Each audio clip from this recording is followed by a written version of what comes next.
C'est à la WWE que se forgent les légendes et que les carrières peuvent être détruites en un instant. Parfois, ce n'est pas la malchance ou les blessures qui font dérailler une carrière, mais les actions des catcheurs eux-mêmes. Aujourd'hui, nous nous penchons sur les histoires choquantes de stars de la WWE qui ont tout gâché, des débordements en coulisses aux décisions irréfléchies. Voici les catcheurs qui avaient tout et qui ont tout perdu en un clin d'œil. Vous pensez peut-être connaître la liste, mais certains de ces noms vous surprendront certainement. Bien qu'il soit l'un des favoris des fans et qu'il possède un immense talent, la carrière de Jeff Hardy a été à maintes reprises perturbée par des problèmes personnels, en particulier l'abus de substances, ce qui a entraîné de nombreuses suspensions et libérations de la WWE, y compris un incident notoire en 2021 au cours duquel il a quitté le match en plein milieu d'un événement en direct. Son comportement a conduit à de multiples suspensions et libérations de la WWE, y compris un incident notoire en 2021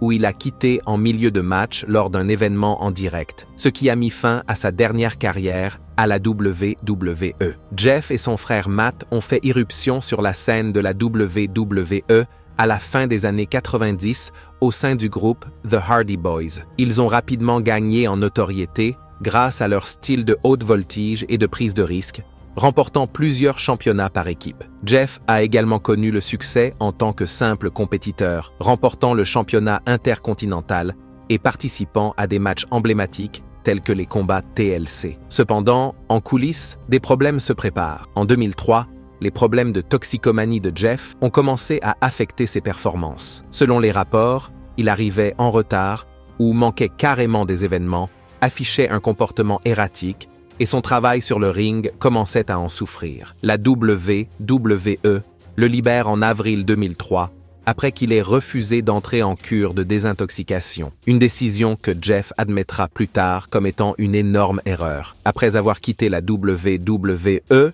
Jeff Hardy s'est brièvement éloigné du catch avant de signer avec la TNA en 2004. Son passage à la TNA a été marqué par les mêmes problèmes: spectacles manqués, performances médiocres et toxicomanie. Il ne s'est pas présenté à plusieurs événements importants, dont le pay-per-view Hard Justice en 2005, ce qui lui a valu de nombreuses suspensions. En 2006, la TNA l'a libéré. Jeff est revenu à la WWE en 2006, prétendant avoir fait le ménage. Durant cette période, il atteint le sommet de sa carrière, remportant le championnat de la WWE et devenant l'une des stars les plus populaires de la compagnie. Cependant, ses problèmes de toxicomanie refont surface. En 2007, il est suspendu pour avoir enfreint la politique de bien-être de la WWE, puis une deuxième fois en 2008, ce qui l'empêche de participer au match Money in the Bank à WrestleMania. Alors que tout semblait rentrer dans l'ordre, la vie personnelle de Jeff a pris un tournant sombre. En 2009, peu après avoir quitté la WWE pour se remettre de ses blessures, le domicile de Jeff Hardy a fait l'objet d'une descente de police et il a été arrêté pour de multiples accusations liées à la drogue, notamment pour possession de cocaïne et de stéroïdes anabolisants. La bataille juridique s'est prolongée pendant des années, affectant gravement sa réputation. Malgré les problèmes juridiques, Jeff est revenu à la TNA en 2010 et a remporté le championnat du monde des poids lourds de la TNA. Cependant, son addiction a continué à le tourmenter. L'un des points les plus bas de sa carrière s'est produit en 2011 lors du pay-per-view Victory Road, où il s'est présenté en état d'ébriété et était visiblement incapable de participer à l'événement principal contre Sting. Le match a été écourté, créant un moment d'humiliation pour Hardy et la compagnie. Les problèmes de Jeff ont persisté même après son retour à la WWE en 2017. Bien qu'il ait eu quelques moments marquants, ses luttes personnelles ont une fois de plus fait dérailler sa carrière. En 2021, lors d'un événement en direct, Hardy a quitté le ring de manière inattendue au milieu du match et est sorti par la foule, suscitant des inquiétudes quant à son comportement. La WWE lui a proposé une cure de désintoxication, mais Hardy a refusé, ce qui a conduit à sa libération plus tard dans l'année. La carrière de Jeff Hardy est marquée par un immense talent éclipsé par des luttes personnelles. Malgré de nombreuses occasions de se racheter, son combat permanent contre l'addiction et son comportement non professionnel ont finalement fait dérailler ce qui aurait pu être une carrière encore plus légendaire. Son histoire montre comment les démons personnels peuvent miner même les talents les plus brillants. Enzo Amore a débuté à NXT, la marque de développement de la WWE, en 2012. Il est rapidement devenu populaire en raison de sa grande personnalité et de ses excellents talents au micro. Il a fait équipe avec Big Cass et ensemble, ils sont devenus l'un des numéros les plus populaires de NXT.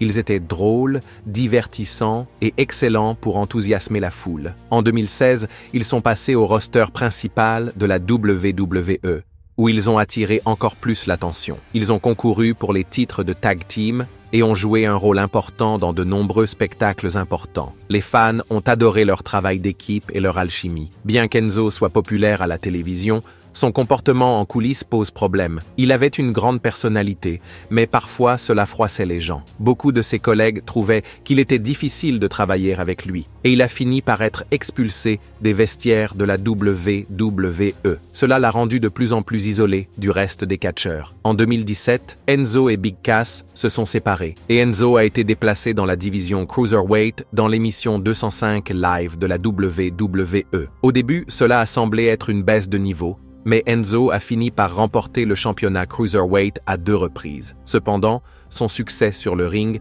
n'a pas arrangé sa réputation en coulisses et son comportement a continué à aggraver les choses pour lui. En janvier 2018, Enzo Amore a été accusé d'agression sexuelle, qui se serait produite en octobre 2017. La WWE a déclaré qu'Enzo ne leur avait pas parlé de l'enquête et qu'ils ne l'ont découvert que des mois plus tard. À cause de cela, la WWE l'a suspendu tout de suite, puis l'a licencié peu de temps après. Même si les accusations ont été abandonnées parce qu'il n'y avait pas assez de preuves, le dommage à la réputation d'Enzo était fait. La WWE avait des règles strictes concernant ce genre de controverse, et le fait qu'Enzo n'ait pas été honnête avec elle l'a conduit à être licencié. Après son départ de la WWE, Enzo a tenté de prendre un nouveau départ. Il a entamé une carrière musicale sous le nom de Real One et a fait quelques apparitions dans des spectacles de catch indépendants. Mais il a eu du mal à retrouver la popularité qu'il avait auparavant. Les fans ont des sentiments mitigés à son égard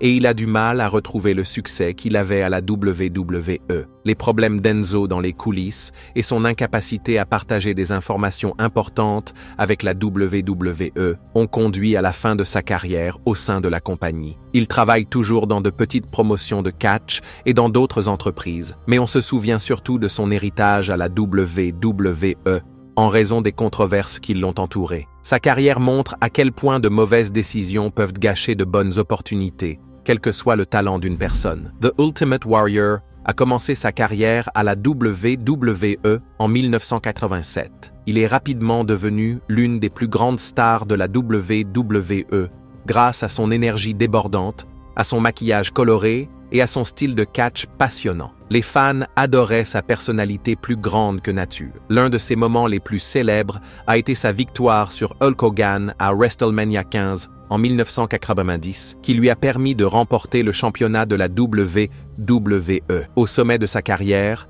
Warrior a détenu le championnat intercontinental et le championnat de la WWE en même temps, ce qui n'était pas rien à l'époque. Mais malgré tous ses succès, il y a des problèmes en coulisses. En 1991, Warrior a eu son premier gros problème avec la WWE. Avant l'événement SummerSlam, il réclame une forte augmentation de salaire de 500 000 $, soit le même montant que Hulk Hogan. Il menace même de ne pas se présenter à l'événement s'il n'obtient pas l'argent. Vince McMahon, le propriétaire de la WWE, a accepté de le payer, mais a suspendu Warrior juste après l'événement. Cette demande d'argent supplémentaire a créé beaucoup de tensions entre Warrior et la WWE. Vince McMahon n'était pas satisfait du comportement de Warrior et l'a rapidement renvoyé, mettant fin à la première période de Warrior à la WWE. Warrior est revenu à la WWE en 1992, mais son retour n'a pas duré longtemps. Plus tard dans l'année, la WWE fait l'objet d'une enquête sur l'utilisation de stéroïdes et Warrior est impliqué dans le scandale. Pour cette raison, Warrior est à nouveau licencié. Son deuxième départ a fait penser à beaucoup de gens qu'il n'était pas fiable et qu'il était difficile de travailler avec lui, ce qui a nui encore plus à sa réputation. En 1998, Warrior a tenté de faire son retour dans une autre compagnie de catch, la WCW. Il a été amené à se battre à nouveau avec Hulk Hogan, mais cela ne s'est pas bien passé. Les matchs et les intrigues sont mal faits et les fans sont déçus. L'un de ses pires matchs fut celui d'Halloween Havoc contre Hogan, qui était confus et mal exécuté. Son passage à la WCW a été de courte durée et, au lieu d'aider sa carrière, il a aggravé sa réputation. En dehors du ring, Warrior était connu pour son comportement inhabituel. Il a même changé son nom légal en Warrior pour conserver les droits de son personnage. Il s'est battu à plusieurs reprises avec la WWE pour l'utilisation du nom Ultimate Warrior 1. Au cours des années 90 et au début des années 2000, il a pris ses distances avec le monde du catch et s'est isolé de ses anciens collègues. La WWE a même publié en 2005 un documentaire intitulé The Self-Destruction of the Ultimate Warrior, qui l'a montré sous un jour très négatif et a encore terni son image. À la surprise générale, Warrior a fait la paix avec la WWE en 2014. Il a été intronisé au Hall of Fame de la WWE et a participé à WrestleMania 30. Il a également prononcé un discours sincère à Raw, quelques jours avant de décéder subitement d'une crise cardiaque à l'âge de 54 ans. Son décès a conduit de nombreuses personnes à réfléchir à sa carrière, qui a connu de nombreux hauts et bas, mais qui a tout de même eu un impact important sur le monde du catch. La carrière juridique ont mis un terme à sa carrière. Malgré tous ses revers,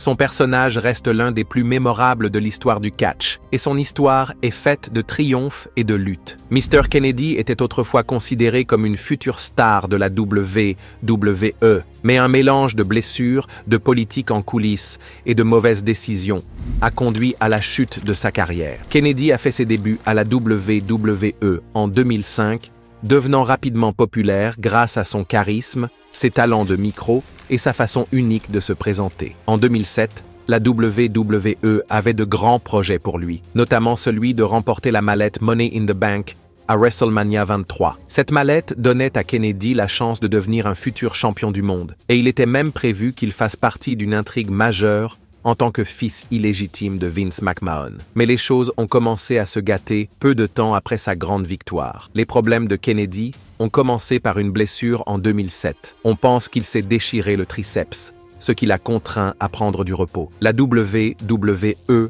avait besoin d'une solution rapide et lui a fait perdre la mallette Money in the Bank au profit d'Edge. Plus tard, il s'est avéré que la blessure n'était pas aussi grave qu'on l'avait d'abord pensé. Il s'agissait seulement de vaisseaux sanguins éclatés. Kennedy n'a finalement été absent que 5 semaines, mais Edge avait déjà encaissé la mallette et remporté le titre de champion du monde des poids lourds. Kennedy a admis que cette erreur de diagnostic et la perte de la mallette avait été un tournant majeur qui lui avait donné une mauvaise image. Plus tard, en 2007, les choses ont empiré lorsque Kennedy a été cité dans un scandale de stéroïdes impliquant plusieurs athlètes de la WWE. Bien qu'il ait d'abord nié avoir utilisé des stéroïdes et affirmé qu'il était clean, il a été suspendu pour avoir enfreint la politique de bien-être de la WWE. Cet incident a nui à sa crédibilité et a fait déraper sa carrière. Kennedy a continué à se blesser en 2008 et 2009, ce qui a frustré la direction de la WWE. Il a également acquis la réputation d'être dangereux sur le ring,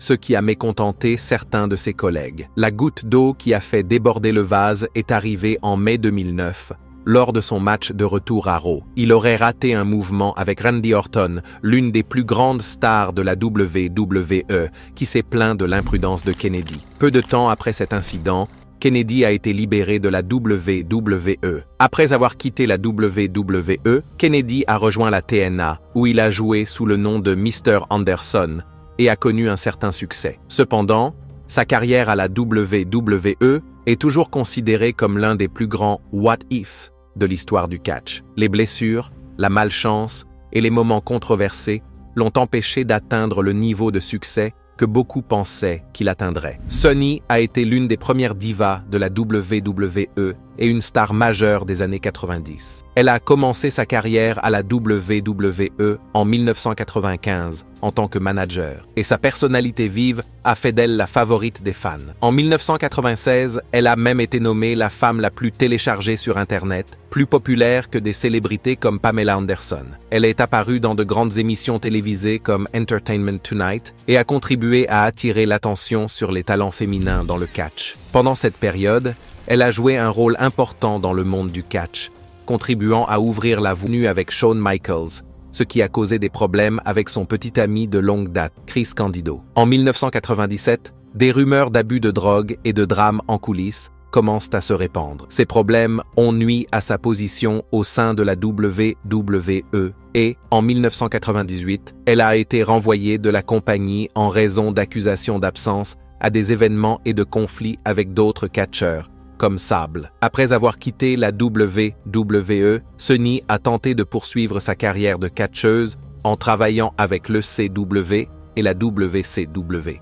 Cependant, elle n'a jamais atteint le même niveau de succès qu'auparavant. Sa vie personnelle a continué à échapper à tout contrôle, avec de nombreuses arrestations et des luttes contre la toxicomanie. En 2005, son petit ami, Chris Candido, décède, ce qui ne fait qu'empirer les choses pour elle. Malgré ses difficultés, Sunny a été intronisée au Hall of Fame de la WWE en 2011, ce qui lui a permis de renouer avec le monde du catch. Malheureusement, les choses ne se sont pas améliorées pour elle. En 2012, elle a été arrêtée 6 fois en l'espace de 4 mois, principalement pour des disputes domestiques et la violation d'ordonnances restrictives. Elle a également commis plusieurs conduites en état d'ivresse, et la WWE a déclaré publiquement qu'elle lui avait proposé de l'aide pour une cure de désintoxication à plusieurs reprises, mais qu'elle avait refusé. En 2016, Sunny s'est tournée vers l'industrie du divertissement pour adultes, tournant un film pour Vivid Entertainment et offrant des séances explicites sur Skype avec des fans.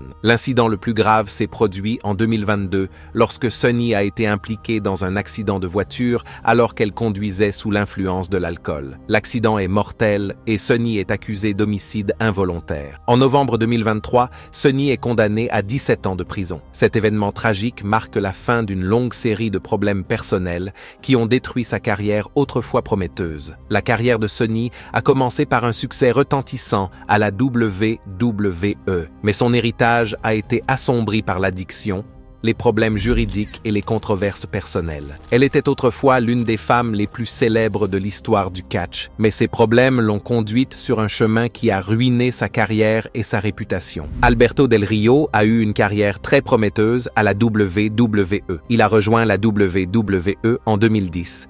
Et est rapidement devenu l'une des plus grandes stars. C'était un catcheur talentueux qui a remporté de nombreux championnats, dont 4 championnats du monde. Il a également remporté le Royal Rumble 2011 et le match Money in the Bank, ce qui fait de lui l'un des catcheurs les plus importants de la compagnie à l'époque. Les compétences de Del Rio sur le ring et sa forte personnalité l'ont aidé à devenir un grand nom très rapidement. Malgré son succès, Del Rio a dû faire face à de nombreux problèmes en coulisses. En 2014, il s'est attiré des ennuis lorsqu'il s'est disputé avec un employé de la WWE. L'employé aurait fait un commentaire raciste et Del Rio l'a giflé en réponse. Bien que beaucoup de gens aient compris pourquoi Del Rio était en colère, la WWE avait une règle stricte contre la violence physique et elle a donc décidé de le libérer. Cela a été un tournant majeur dans la carrière de Del Rio et a nui à sa réputation. Del Rio est revenu à la WWE en 2015 et a même remporté le championnat des États-Unis à 2 reprises. Cependant, son deuxième séjour à la WWE n'a pas duré longtemps. Il était mécontent de la façon dont la société l'utilisait et, en 2016, il a été suspendu pour avoir enfreint la politique de bien-être de la WWE.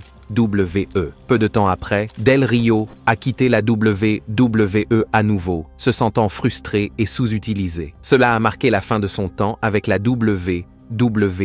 Après avoir quitté la WWE, la vie de Del Rio a pris un mauvais tournant. Il est impliqué dans plusieurs problèmes juridiques, y compris de graves accusations de violence domestique. Il a eu une relation difficile avec sa collègue Paige, ce qui a conduit à de nombreuses disputes publiques et à des manchettes négatives. En 2020, Alberto Del Rio a été arrêté pour enlèvement et agression sexuelle, ce qui n'a fait qu'empirer sa réputation. Alberto Del Rio était autrefois considéré comme une future légende du catch, mais sa carrière a été gâchée par de mauvaises décisions et de graves problèmes juridiques. Il avait le talent pour devenir l'un des meilleurs, mais ses actions à l'intérieur et à l'extérieur du ring l'ont conduit à sa perte. De nombreux fans se demandent ce qui aurait pu se passer si Del Rio avait fait de meilleurs choix et s'était concentré sur sa carrière de catcheur. Chyna était autrefois une grande star de la WWE, surnommée la 9e merveille du monde. Elle était une pionnière du catch, entrant dans l'histoire en tant que membre fondateur de la Dead Generation X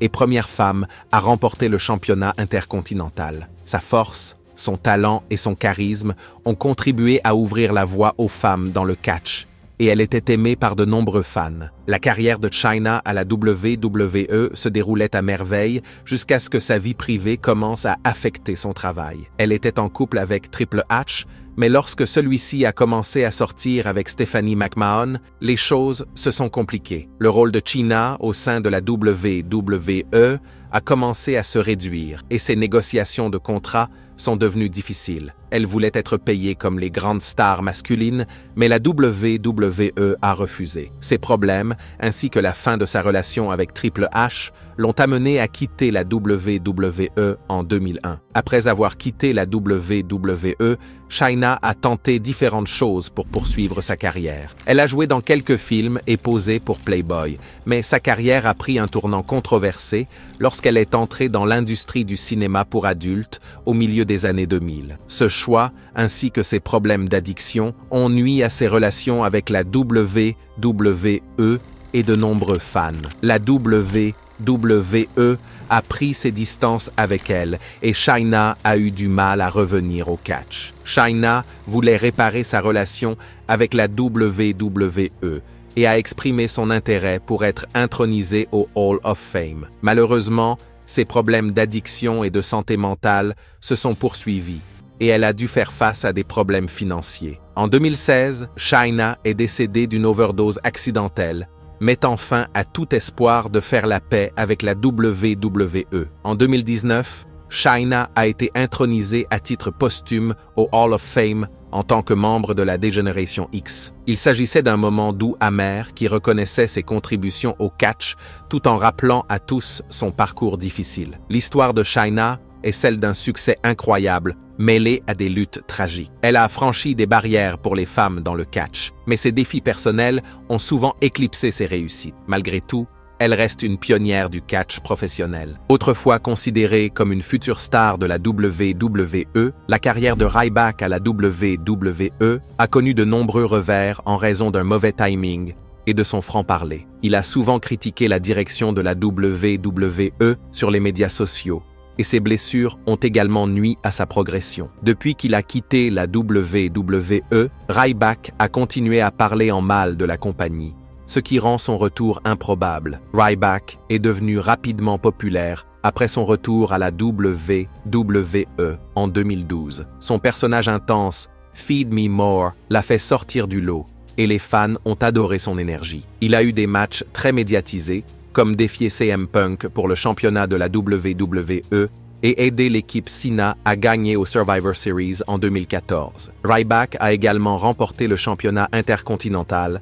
ce qui l'a aidé à rester un élément important de la WWE. Après ses premiers succès, Ryback a commencé à perdre de l'élan. L'équipe créative de la WWE ne savait pas toujours quoi faire de lui, et il s'est retrouvé dans le pre-show lors de grands événements comme WrestleMania et Payback en 2016. Cette situation était frustrante pour Ryback, qui croyait qu'on lui avait promis de plus grandes opportunités, comme une chance de devenir le plus grand méchant de la WWE. Ces promesses ne se sont jamais produites, ce qui a conduit à sa frustration croissante. Ryback a également eu des problèmes de salaire et de frais de déplacement. Il a critiqué la WWE pour ne pas couvrir les frais de déplacement, ce qui, selon lui, était injuste compte tenu des sacrifices consentis par les catcheurs. En 2016, après des désaccords avec la direction et se sentant malheureux dans son rôle, Ryback a demandé à être retiré de la télévision et a quitté la WWE peu de temps après. Après avoir quitté la WWE,